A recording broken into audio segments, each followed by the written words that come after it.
Pour parler de cette situation épineuse autour du basketball national, nous avons la chance d'être en direct depuis Casablanca avec Magda Soltani, journaliste pour le 360. Bonjour Magda et merci d'être avec nous. Bonjour Agnès, merci de me recevoir.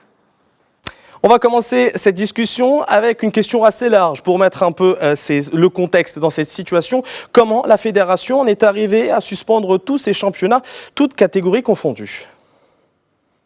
Eh bien, la suspension générale décidée par la fédération de basket aujourd'hui est liée à une crise aiguë, financière aiguë, des dettes envers la société d'assurance qui n'ont pas été réglées, qui a mené à la rupture du contrat.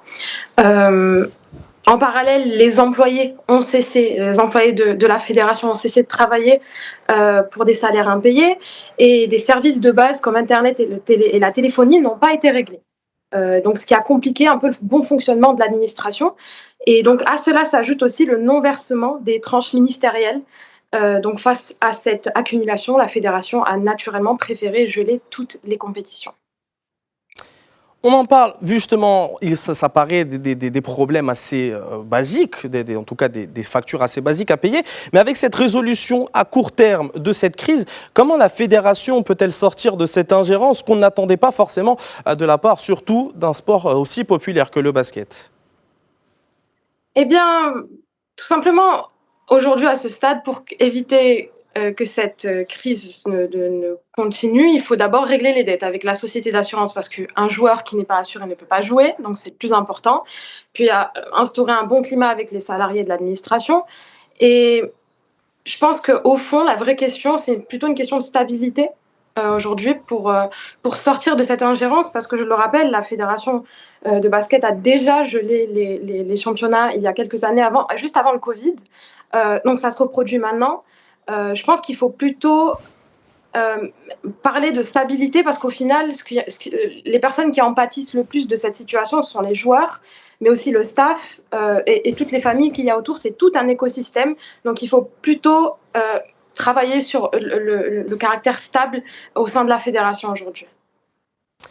C'est vrai que cette situation compliquée autour du basketball marocain en termes de championnat, est-ce qu'il impacte quand même la sélection marocaine puisqu'elle a du mal à s'imposer sur le continent ? On l'a vu dernièrement avec les qualifications pour l'Afrobasket. La sélection marocaine n'a pas vraiment performé face à des sélections qui sont plutôt des cadors dans cette compétition, notamment le Mali ou encore le Soudan du Sud. Est-ce que ces problèmes-là autour des championnats nationaux font que la sélection nationale, elle aussi, a du mal à vraiment se montrer sur la scène africaine ?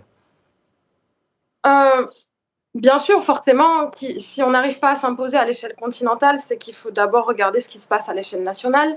La compétitivité n'est pas du tout la même que dans d'autres pays comme le Soudan du Sud ou même l'Égypte. Il y a du talent, il y a du potentiel humain. Maintenant, je pense qu'il faudrait plus travailler la formation des jeunes. Et puis, surtout entretenir le basket parce que le basket ça s'entretient, c'est un sport, c'est comme le foot, il faudrait plus communiquer, à savoir sur les dates, sur les championnats, mais surtout sur la formation des jeunes et rendre le championnat beaucoup plus physique au Maroc pour qu'on puisse s'inscrire à l'échelle continentale. C'est vrai que le Maroc, en tout cas en termes de dimension sportive, est l'un des cadors du continent africain. Dernièrement, il y a eu la conférence de Kalahari du côté de Rabat lors de la Basketball Africa League. Vous y avez assisté d'ailleurs. Il y a eu du monde, le public était présent dans cette manifestation sportive. Mais alors pourquoi le basketball national, si on parle que de championnat, à part peut-être quelques cadors comme l'AS Salé, comme le FUS, pourquoi le basketball national n'arrive pas à attirer le public marocain ? Est-ce faute de moyens en termes d'organisation? Est-ce que c'est une faute de moyens en termes aussi de budget des clubs pour attirer des joueurs de haut niveau? Qu'est-ce qui cloche, entre guillemets, dans le basketball national? Eh bien, vous l'avez dit vous-même, il y a un public marocain pour le basket. À la balle, j'y étais, il y avait des supporters, il y avait de la ferveur. Aussi à l'extérieur, je pense dans toutes les villes du royaume, on voit qu'il y a des terrains de basket qui sont occupés par des jeunes. Donc il y a un intérêt général public autour du sport.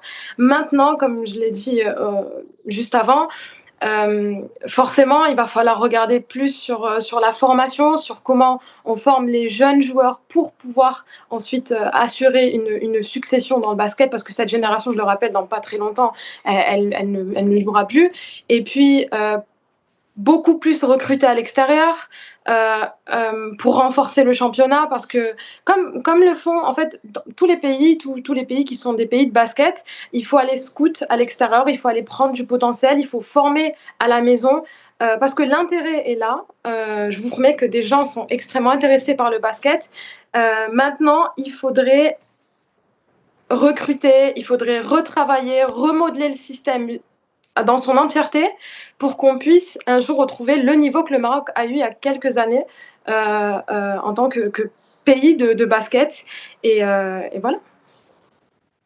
Eh bien, on espère en tout cas que le Royaume retrouvera cette stabilité institutionnelle et sportive qu'on retrouve dans d'autres sports, notamment le football. Peut-être s'inspirer là aussi du travail de la fédération. En tout cas, on le verra dans les prochaines semaines, prochains mois, prochaines années, comment l'instabilité de la fédération se réglera. Magda Soltani, merci beaucoup. Vous étiez en direct avec nous depuis Casablanca. Vous êtes journaliste pour le 360. Encore merci d'avoir été présent à nos côtés pour parler de basketball marocain. Merci à vous.